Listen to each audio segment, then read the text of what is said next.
How's it going, guys? It's Raider Knight, and today we're doing a very similar video, similar to yesterday's, only this time instead of getting rid of America and the Soviet Union, we're going to see what happens when we get rid of Britain and all of its colonies from the world.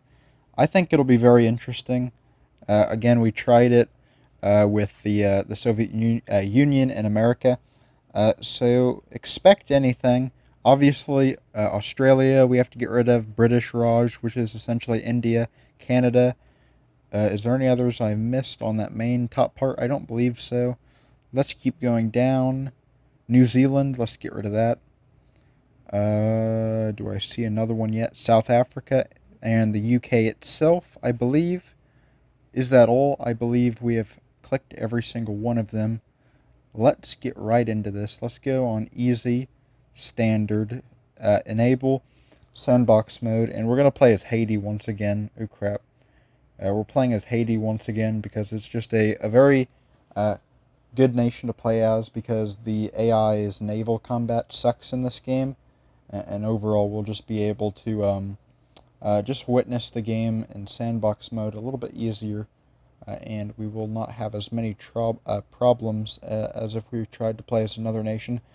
This also helps other nations develop, so we do not act like a big buffer, because usually the AI is dumb and attacks our troops if they go to war with us. But since we're an island that's kind of off the mainland, the only nation that really ever is distracted and goes to war with us is Cuba. So usually we can do very good AI sandbox type things just by playing as Haiti in World War II. I normally play as Iceland, but I believe this is probably a bad decision.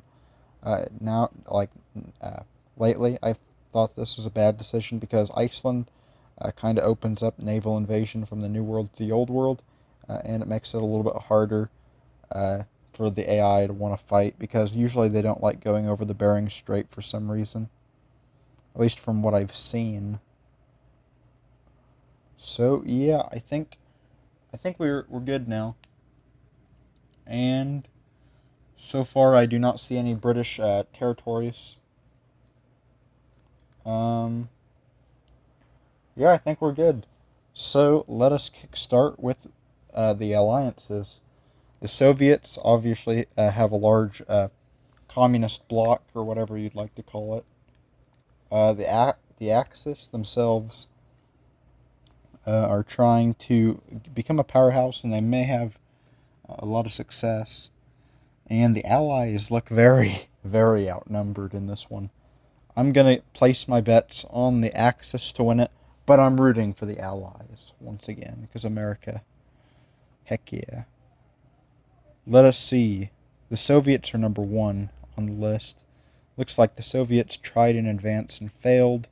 Germany is advancing in this region, and it looks like, I'm sorry if the headphones are screwing up. I'm trying to just adjust them because they keep messing with my ear. But yeah, it looks like America has a really interesting border. So yeah, let's just see how it goes. I wonder if anybody else will try to colonize these regions, like Alaska or Canada or whatever. I don't care.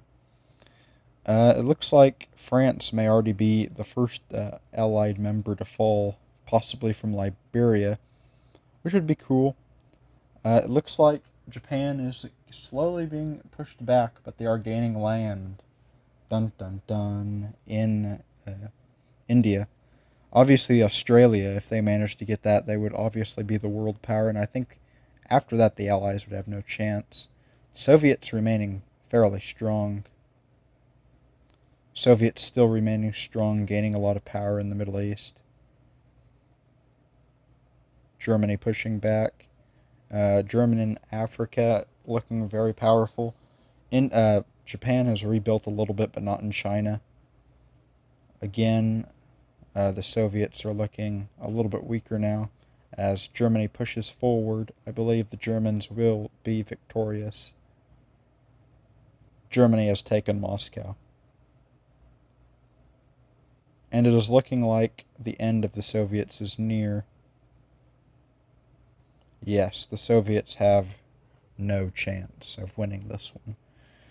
Empire of Japan is gaining lots of ground, and America took Canada. That's honestly about it. America has got to wake up if there is any chance for an American victory. Portugal, this could be an interesting war in the south. France managed to win their war, and the Saudis, as well as Afghans, are becoming miniature little world powers in the Middle East. And it is official, the Nazis have won the war against the Soviets. China is facing utter destruction as both of the Axis members are tearing it apart. This is a war that will live in infamy. Again, I am attacked for no reason whatsoever. Brazil, fighting a small Cold War with all of its members. USA invading Mexico, because why not? Trump was in office. And now, the Saudis gaining a lot of power in the Middle East as the new sole power, but they are under a siege by the larger, more frightening Axis, which will likely tear them apart. And I am, again, correct. France is attempting some colonies. I think they just lost, all their colonies. They were building some colonies out here. France and America at war with what looks like an undefeatable power. If the Belgian Congo, which had won the war in Portugal, I kind of think Portugal winning would have been a little bit more significant, but these two have to join if there is any chance for an Allied victory. USA has problems with the Cubans and the Panamanians, as well as Brazil may become the world power in South America. Japan looking a little bit scared as U.S. forces advance into the Philippines. Saudis gaining some land back, as well as the French at war with now Belgium and the Axis, meaning Africa may fall to the Axis.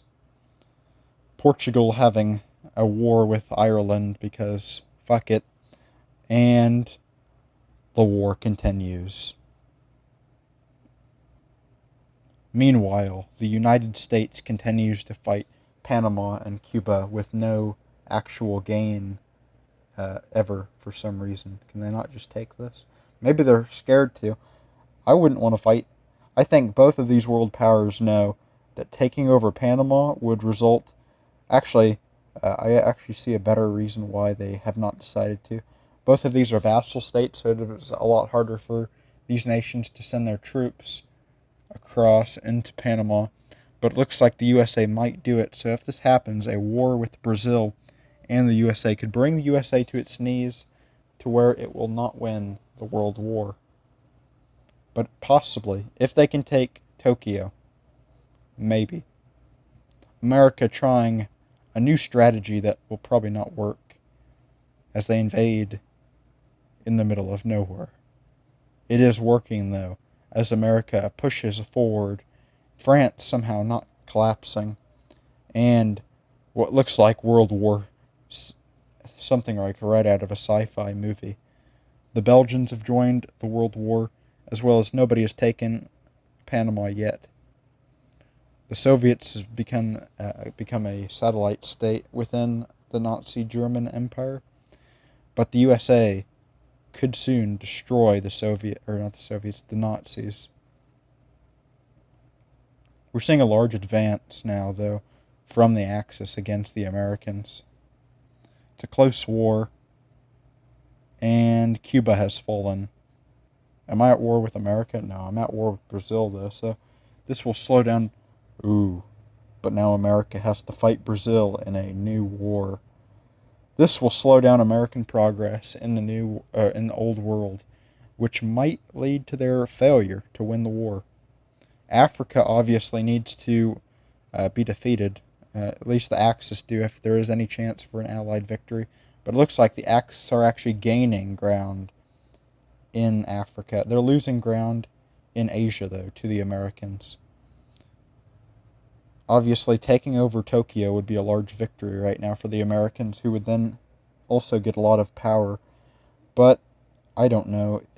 It's a very close one to call, but with the Nazis at the power they have, and France and the Belgian Congo not contributing to the war as much as they should be, and Brazil at war, it's close to call. Ireland as well, becoming a world power, trying to make their stance on the world very clear as they invade the Nazis. They're essentially taking over the place of Britain in this. Hashtag Ireland is Britain. America is being pushed back in Asia. This could be the end of the front in Asia, or it could just be a bad luck. Ooh, maybe not. I think the front of Asia may be doomed. America might, and they're getting pushed back against Brazil. I think America may be done for, but then again, Nazis are at war with the world. Obviously, Brazil may even do an African attack, which could actually possibly even help the Allies. It's a pretty crazy war. I don't know what's going on. We may just be at a large, like, Cold War standoff type of deal. But so far, no nation seems to really be gaining significant ground anywhere. They're all just kind of gaining ground and losing it again. The USA, though, now gaining a little bit in the south, but I don't know if that will ever come to anything. Brazil, though, this is... Okay, guys. I take back everything. The USA is done for. Brazil making crazy progress into North America. Taking Washington, D.C., taking everything. But the USA fights back. Ireland, out of fucking nowhere, comes into the New World. And we're seeing Brazil rise to power. The USA still fighting for its capital with every breath it can, but it is no match. Brazil has won. And Ireland, for some fucking reason, decided to do some kind of crazy naval invasion. Africa is lost, and it's looking like, all because of Brazil, the Axis will have an easy victory in this world. Brazil was the deciding factor. I believe in this. We're going to continue to see, can we have a war still break out between these two? I don't think it'll actually go anywhere, though. Looking at the power rankings between the two nations, Nazis will roll right over Brazil in the event of a war. Since Africa is mainly taken and there's no way any successful naval invasion will be launched against Britain anytime soon, I believe that the Axis have definitely won this. If you disagree, tell me in the comments and say how you think Brazil could win this war. Maybe if you played that as them, I'd believe you. But if it's just the AI, I cannot see any victory from Brazil. I'll see you all for the next video, and peace.